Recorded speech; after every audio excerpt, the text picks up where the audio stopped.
Assalamualaikum warahmatullahi wabarakatuh. Perkenalkan, nama saya Siska Agustina, NPM 150 2021 052 dari Prodi Perpustakaan dan Sains Informasi Universitas Yarsi. Sebelum mulai presentasi, saya sebelumnya ingin mengucapkan terima kasih kepada dosen pembimbing yaitu Bu Nita dan Pak Heri Samtani selama 1 semester ini karena telah membimbing saya dan teman-teman yang lain dalam mengerjakan penelitian ini, sehingga kami bisa menyelesaikan penelitian ini dengan baik dan tepat waktu. Baik, langsung saja saya mulai presentasinya. Bismillahirrahmanirrahim. Judul dari penelitian saya yaitu analisis tingkat pemanfaatan koleksi repositori digital sebagai sumber referensi penulisan skripsi bagi mahasiswa Fakultas Teknologi Informasi Angkatan 2021. Langsung saja ke latar belakangnya, yaitu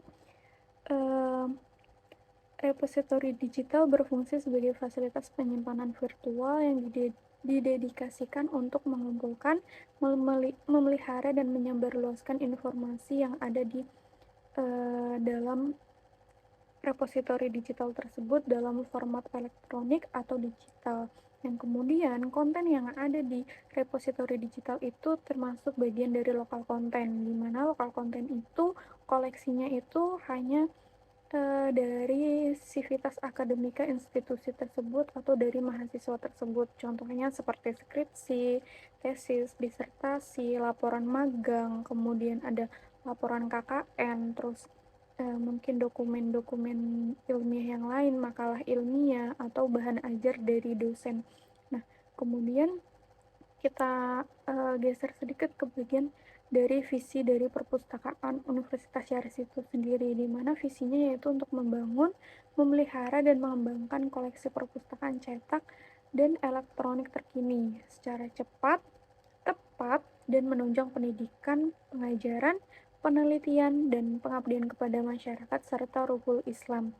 Nah, kondisi nyatanya ternyata berdasarkan data yang saya ambil dari website Digilip Yarsi, itu tertera bahwa hanya 35% dari item yang tersedia itu hanya 35% itu full text dan 34%-nya itu open access. Nah, di mana mahasiswa mungkin, dan setelah saya bertanya-tanya kepada mahasiswa terkait repositori digital ini, masih banyak yang belum tahu fungsi dari repositori digital ini sendiri, karena bagi mereka ketika dia sedang menulis skripsi atau menulis karya ilmiah yang lain, mereka tidak menjadikan repositori digital ini sebagai tujuan utama, karena yang mereka tahu mereka lebih familiar terhadap yang namanya Google Scholar, terus Scopus, ataupun uh, Garudanya punya Kemdikbud, Neliti, dan database jurnal yang lainnya, sehingga repositori digital ini menjadi asing bagi mahasiswa karena mereka masih belum mengetahui fungsi dan bagaimana cara mengakses dan menggunakan repositori digital ini sendiri gitu. Walaupun dari datanya ini menjelaskan nih, ada banyak orang yang sudah mendownload dokumen-dokumen yang ada di website di Gilipiars ini, tapi tidak menutup kemungkinan masih banyak juga mahasiswa yang belum mengetahui mengenai fungsi dari repositori digital ini. Karena apa? Karena di data tersebut tidak menjelaskan bagaimana cara mengakses repositori digital, terus bagaimana di data tersebut juga tidak menjelaskan seharinya tuh ada berapa sih mengakses website tersebut, tuh dia tidak dijelaskan secara akurat gitu, sehingga muncullah pertanyaan bagi peneliti, yaitu bagaimana sih tingkat pemanfaatan koleksi repositori digital di perpustakaan Universitas Yarsi sebagai sumber referensi penulisan skripsi bagi mahasiswa Fakultas Teknologi Informasi Angkatan 2021. Baik, lanjut dari latar belakang dan tujuan dari latar belakang dan rumusan masalah tersebut adalah tujuan dari penelitian ini, di mana yang pertama yaitu menganalisis tingkat pemanfaatan koleksi repositori digital Universitas Yarsi sebagai sumber referensi penulisan skripsi oleh mahasiswa Fakultas Teknologi Informasi Angkatan 2021, dan tujuan yang kedua yaitu mengidentifikasi kendala apa sih yang dialami pengguna dalam mengakses repositori digital. Nah, kemudian yang ketiga yaitu menilai efektivitas upaya sosialisasi dan peningkatan aksesibilitas dalam meningkatkan penggunaan repositori digital itu sendiri. Nah, lanjut, ada manfaat dan batasan dari penelitian ini.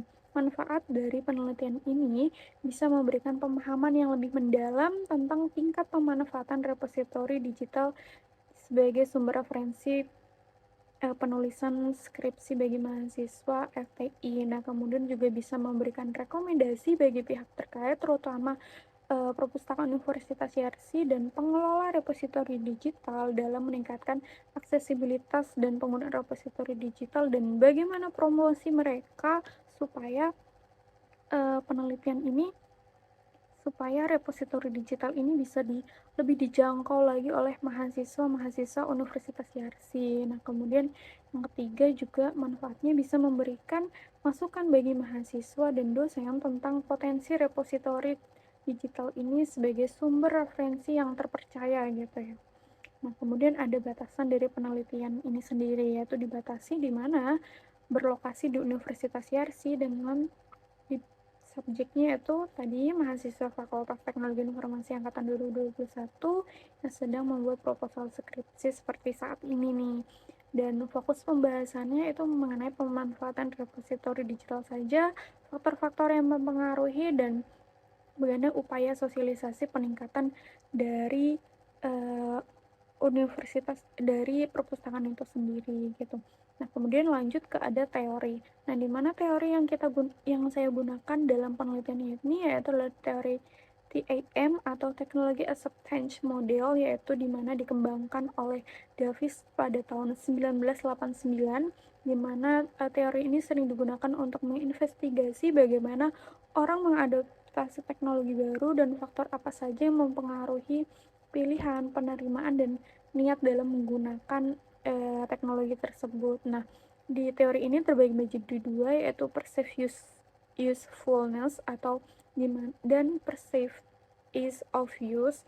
Nah, di mana perceived usefulness ini indikatornya ada 5, di mana yang pertama itu ada work more quickly, improve job performance, effectiveness, makes job easier, useful. Nah, kemudian ada indikator dari perceived easy of use, yaitu ada ease of learn, controllable, clear and understandable, flexible, easy to become skillful, and easy to use. Nah, oke.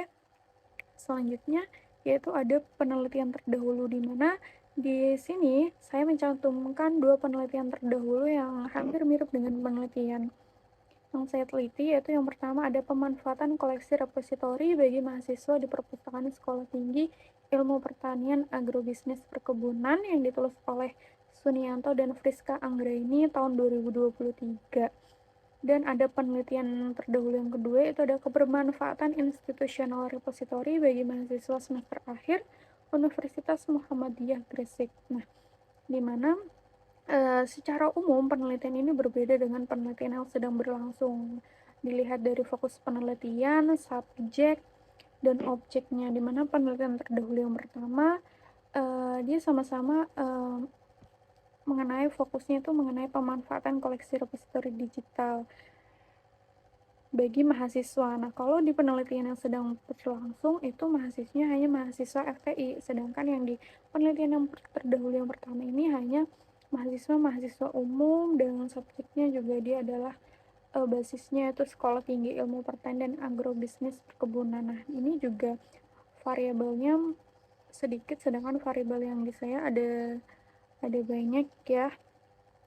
Secara itu dia juga menggunakan menggunakan metode penelitian kualitatif, sedangkan penelitian yang sedang berlangsung yaitu menggunakan metode penelitian kuantitatif.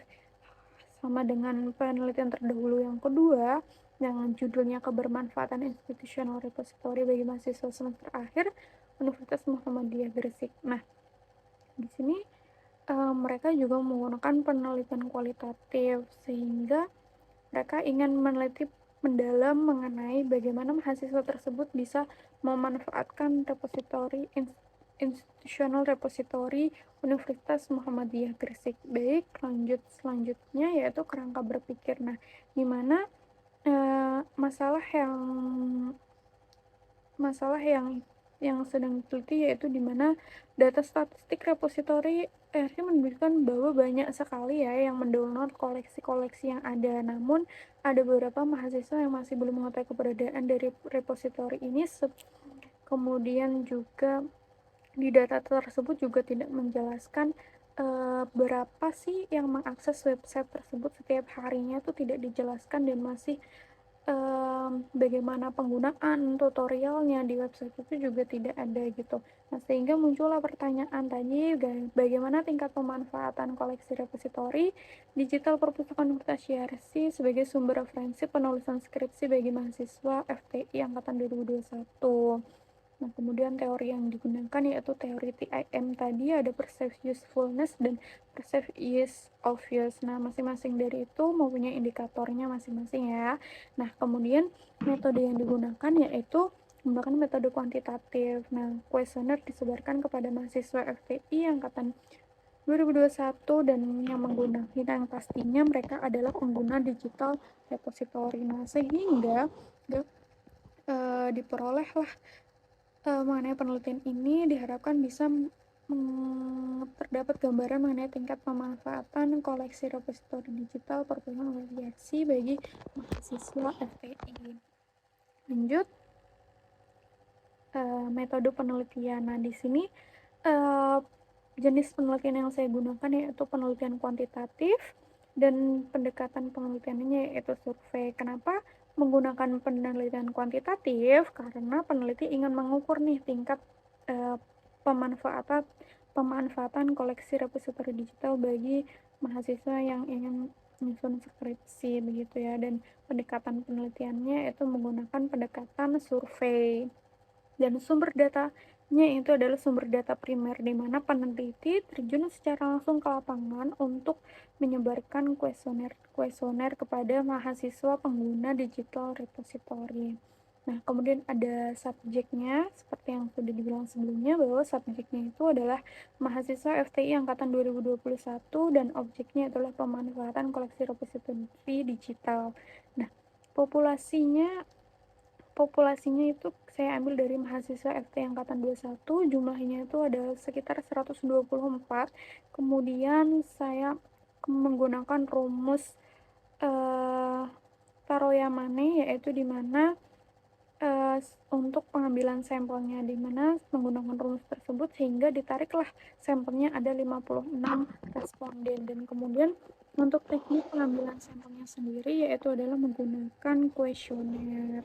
Nah, untuk analisis datanya yaitu menggunakan aplikasi olah data yang SPSS versi 25, dan metode analisis datanya adalah statistik deskriptif, di mana peneliti ingin memberikan deskripsi mengenai data yang sudah diolah dan data yang sudah divisualisasikan. Baik, mungkin itu saja yang bisa saya sampaikan mengenai penelitian saya dari bab 1 sampai bab 3. Semoga bisa menjelaskan dan bisa bermanfaat dengan baik. Terima kasih. Assalamualaikum warahmatullahi wabarakatuh.